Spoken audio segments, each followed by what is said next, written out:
gay priests in? No, for those of you that don't know, the collective noun for gay priests, priests. It's an easy one to remember, isn't it?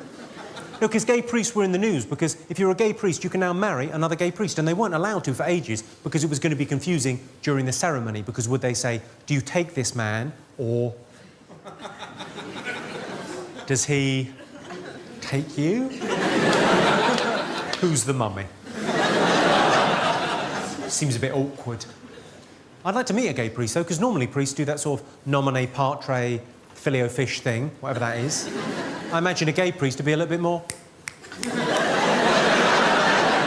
little bit more razzmatazz. Jesus Christ, you look amazing. Good to be here. I'm in a bit of a weird place right now. Bumped into the ex-girlfriend on the street recently. Wasn't ready for that one. She looked great. She was the one that got away. We dated for 6 years. She dumped me out of the blue because she said I wasn't manly enough for her. And at the time, I liked her so much, I was like, I'll do anything you want. What do you want me to do? Work out? Join the army? Hit you? Whatever you need, I'll do it. She was like, look, I just need a manlier guy. I was like, tell me what you want and I'll do it. She's like, all right, fine. I want a guy who will pay for everything, support me financially, always drive, always open door for me, protect me. I'm like, let me stop you right there. Not a man. Good Lord, of course you want to date that guy. That guy sounds amazing. I would date that guy. My friends would be like, hey, Mark, are you gay now? I'm like, hold on. You haven't met Jeff.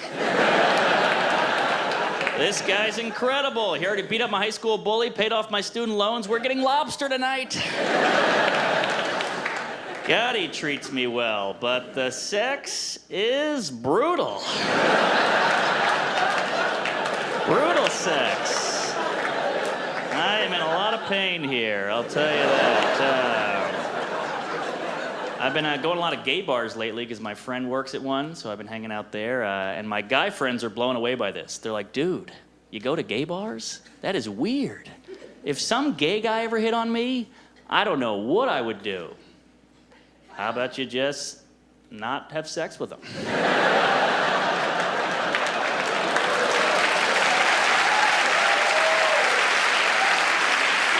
Yeah. I never got that, you know? You're mad at somebody because they might find you attractive. Like, I'm not attracted to 90-year-old women, but if one of them pinched me on the cheek and was like, oh, Mark, you're so cute, I wouldn't be like, get the f*** off me, bitch. I'll kill you.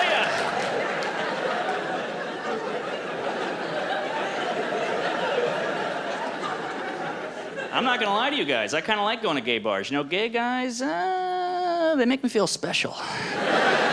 Like, last time I went to a gay bar, some guy there told me I had pretty eyes. That's amazing. No woman's ever told me that, you know? This guy appreciated me for my looks for once in my life, and I gotta tell you, it felt pretty good. Because, you know, like, if I want to get with a girl, I've got to use my personality. And I've got to be honest, ladies, I'm getting really sick of having to bring it in every conversation. You know? It's nice just to be able to kick back and coast on these beauties for a minute. I have a girlfriend now, myself, which is weird because I'm probably gay based on the way I act and behave and have walked and talked for 28 years. I think I was supposed to be gay. I think, like, in heaven, they built, like, 3/4 of a gay person, and then they forgot to flip the final switch, and they just sent me out, and it was like, you marked that one gay, right? And it was like, oh, no, was I supposed to? And they were like, oh, man, well, this will be a very interesting person. This will be a very silly person.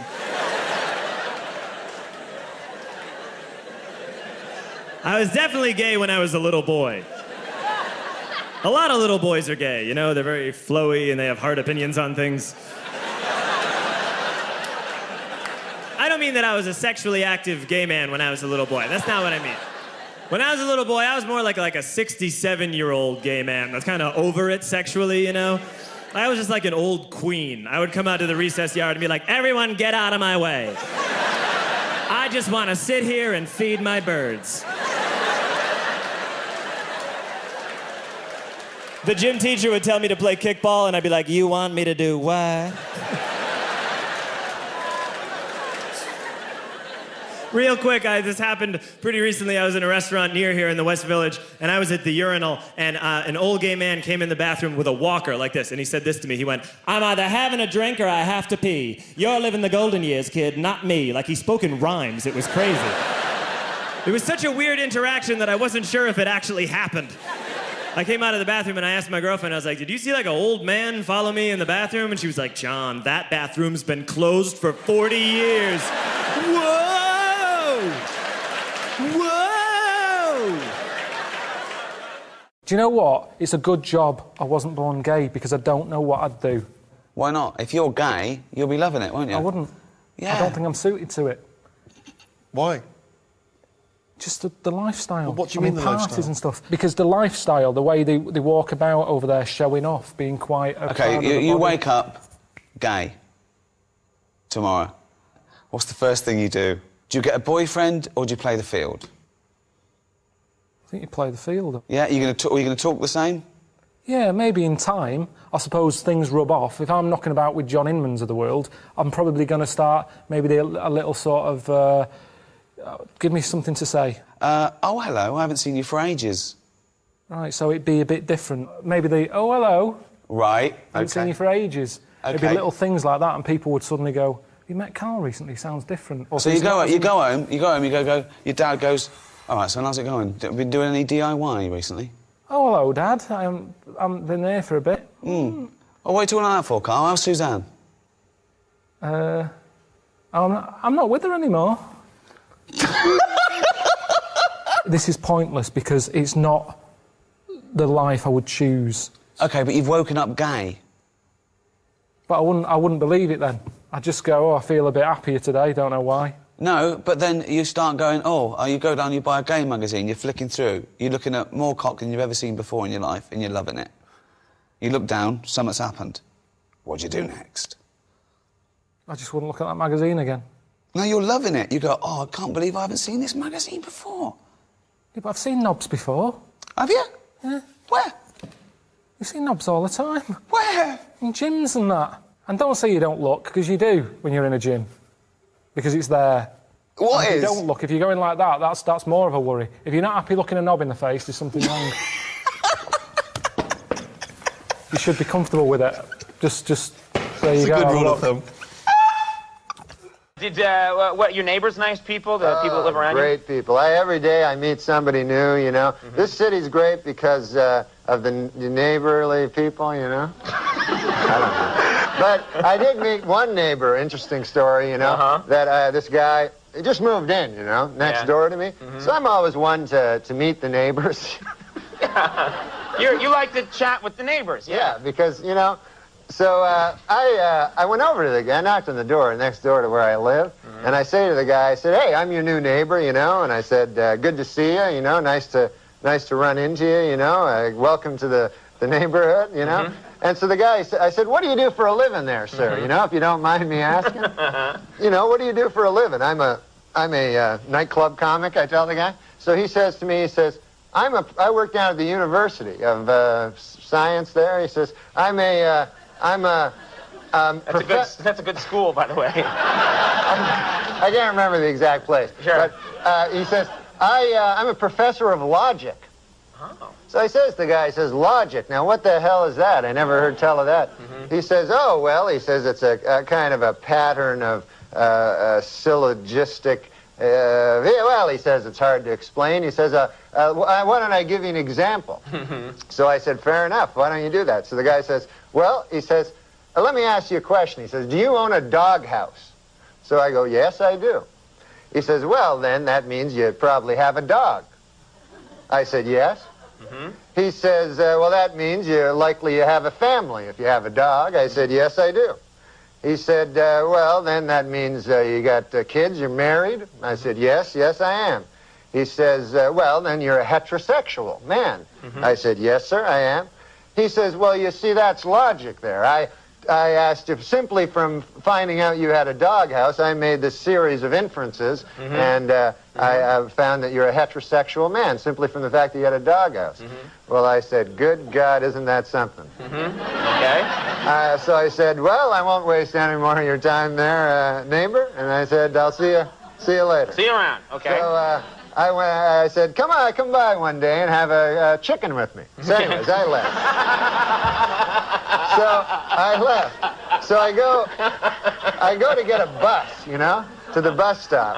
And I walk down to the bus stop, and I'm still thinking about this thing that happened to me, you know. And I'm standing at the bus, and no bus coming at all, you know, and 5 or 6 of us standing around, and one guy lights up a cigarette there, and he goes, as soon as you light up a cigarette, the bus comes. And he smokes the whole damn cigarette, no bus comes. Right. So I said to the guy, well, that theory really worked, huh? Yeah. And the guy goes, well, sometimes it works. Anyways, the guy goes, what's new with you? I go, well, I had an interesting thing happen to me today. I said, I met my neighbor. And he goes, oh, yeah? I go, he had a hell of an interesting job. I said, he's a professor of logic down at the university. Yo, let's talk about a real issue at hand. Trash piling up, it's time to take a stand. From plastic bottles to styrofoam cups, our planet's drowning, it's time to wake up. Garbage trucks roll, streets lined with waste, but where does it go? It's not a race to the landfill, a mountain of despair. But we can change course, show that we care. Trash talk, it's more than just words. It's about actions, the change we deserve. Reduce, reuse, recycle. That's the plan for a cleaner, greener earth. Let's take a stand. Trash talk, it's more than just words. It's about actions, the change we deserve. Reduce, reuse, recycle. That's the plan for a cleaner, greener earth. Let's take a stand. Single-use plastics, they gotta go. From straws to bags, it's time to say no.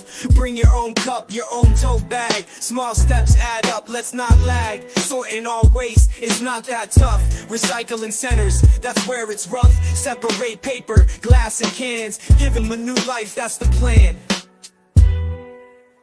Trash talk, it's more than just words. It's about actions, the change we deserve. Reduce, reuse, recycle. That's the plan for a cleaner, greener earth. Let's take a stand.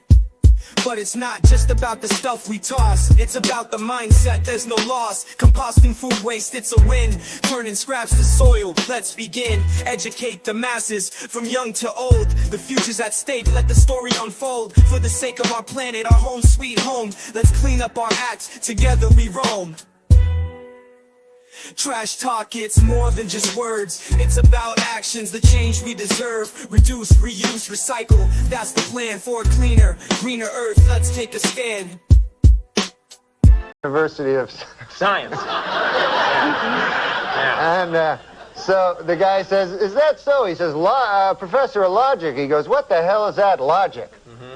I said, well, it's a series of Scylla something or other. Right. I said, I can't remember exactly, but I said, I'll give you an example if you want to hear an example. Yeah. So the guy goes, all right, fair enough. So I said, let me ask you this. I said, let me ask you a question. Do you own a doghouse? And the guy goes, no, I don't own a doghouse. So the guy says, oh, yeah, you're one of them gays.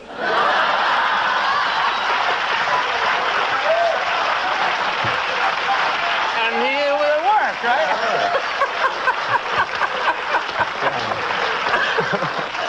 What great stuff you can learn at Yeah, it was that nice. University of Science there. And then the guy, and then get this. Get this. There's more. This gay guy Yeah. invites me to have a chicken at his place.